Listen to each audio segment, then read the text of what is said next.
사건 체크포인트 짚어보죠. 분노의 질주가 아니라 역질주입니다. 자, 최근 온라인에서 이 위험천만한 광란의 역주행이라는 제목의 이 영상 하나가 화제를 낳고 있는데 어떤 상황인지 이 기자가 좀 보면서 설명을 해주시죠. 네. 자, 지금 보면 어두컴컴한 밤에 왼쪽에서 차 한 대가 달려오죠. 저 오른쪽을 보시면 음주 단속이 한창인데요.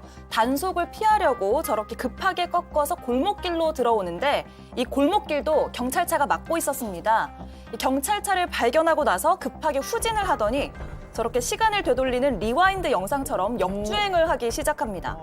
자, 지금 보시면 영화 테넷 같기도 하죠. 저렇게 한참이나 역주행을 합니다. 아니 이게 지금 이게 뒤로 돌린 게 아니라 이게 리와인드가 네. 리와인드가 아니라 그렇습니다. 아니 어떻게 저렇게 뒤로 빨리 가요? 네, 그러니까요. 지금 이제 역주행하는 차를 따라가려다 보니까 저렇게 택시가 오는데 경찰차가 부딪힐 뻔하기도 하는 상황이 생겼습니다. 와, 하지만 뭐 사고로 이어지진 않았고요. 또 이렇게 한참을 가고 나서야 이 차량이 드디어 멈춰 설 텐데요. 자, 안 쓰는데? 섰다. 네, 이제 섰습니다. 그런데 이 남성이 여기서 멈추지 않고 저렇게 도주를 시도했습니다. 도망간다. 네, 이 남성 검거가 됐고요. 이 영상은 지난 3월에 서울 강서구에서 찍힌 영상인데 이렇게 뒤늦게 화제가 됐습니다. 와, 아니 저는 저 리와인드인 줄 알았어요. 예, 좀 뒤로 이 영화 테넷 아까 이 기자가 얘기했는데 거기서 보면 뭐 그런 거 나와요, 진짜. 야, 근데 진짜 저러다 사고라도 났으면 어쩔 뻔했을까요? 진짜 진짜. 정말 위험천만한 행동이었는데 꽤 많이 도망갔네요. 꽤 멀리 후진을 해서 지금 보시는 것처럼 당연히 저 상황에서 경찰이 안 따라가겠습니까? 따라가죠. 아니 지금 그리고 어떻게? 야, 아까 이제 결국은 내려서 도망갔잖아요. 예. 왜 도망갔을까요? 뭐 잘못했으니까 도망가. 일단 음주 측정만 피해서 하루 이틀만 버티면 음주 저번에 말씀하신 관련죄로는 처벌하기 힘드니까 그런 거예요. 예. 근데 물론 저 정도 상황에서 경찰이 놓칠 리가 없죠. 결국 이 남성은 현장에서 검거가 됐고요. 혈중 알코올 농도는 0.03에서 0.08 사이니까 면허 정지 수준이었다고 하는데 근데 제 개인적으로는 죄가 하나 추가될 것 같아요. 어떤? 난폭운전죄. 난폭운전. 사고가 나지 않았어도 저렇게 도로 교통상 위험을 야기하는 그런 운전은 난폭운전으로도 충분히 인정이 될 수 있지 않을까. 저는 어떻게든 음주 안 걸리려고 하다가 혹 때려다 혹을 하나 더 붙인 것 같습니다. 아유, 진짜 양 변호사님 정말 다른 사람 안 다쳤으니 망정이지. 천만 다행이죠. 저기 아까 택시랑 이렇게 아슬아슬하게 비껴나가는데요. 저기서 택시가 사고 났으면 택시 운전사분은 얼마나 황망했을까요? 맞아요. 거꾸로 달려오는 차에. 근데 저 남성은 저기서 차에서 내려서 이렇게 정말 화나게 하는 그런 일을 하는 사람이 있는가 하면 또 박수 받을 만한 일을 하는 사람이 또 있죠. 달아나다가 다른 사람이 아니라 또 다른 시민에게 잡혔습니다. 아하. 영상에 검은색 옷을 입은 남성이 경찰들이 뒤쫓는 것을 보고 같이 따라가서 지금 보이시죠? 지금 나오네. 잡는 것을 경찰들이 쫓아오는 걸 보고 운전자를 제압을 해서 검거에 도움을 줬고요. 저분이 감사당을, 시민이시군요. 예, 받으셨다라고 하네요. 자, 교수님. 이 역주행 진짜 말 그대로 광란의 역주행. 이게 그러니까 보통 뭐 이렇게 하고만 운전을 했을까요? 아니면 그 액정을 보고 그냥 이렇게 했을까요? 제가 봤을 말도 안 때는 나오는. 액정 보고 갔을 가능성이 크고요. 지금 여기 계신 그 패널들도 저런 그 상황을 갖다 거의 처음 보는 상황 아니겠습니까? 아마 저 사람이 처음에 술을 마시고 운전대 잡았을 때는 저런 상황까지 올 거라고는 생각을 못 했을 겁니다. 그런데 술을 많이 마시게 되면 결국 이제 이성이 마비가 되는데 그냥 본능에 충실한 거죠. 아마 저 사람이 그 당시에 심리는 이랬을 겁니다. 왜 나를 자꾸 추격해? 그러니까 나 도주하잖아. 이런 식의 어떤 심리를 가지고 있었을 텐데 그런데 후진하다가 아까 뭐 택시가 있지만 지나가는 사람을 갖다 쳐서 만약에 잘못되면 저 가정 파괴범이거든요. 맞습니다. 예, 정말 앞으로 음주운전 계속 단속을 강화해야 될 것 같습니다. 자, 또 다른 사건이 있죠, 이 기자. 네, 이게 지난달 서울에서 있었던 일인데요. 이것도 이제 영상이 있습니다.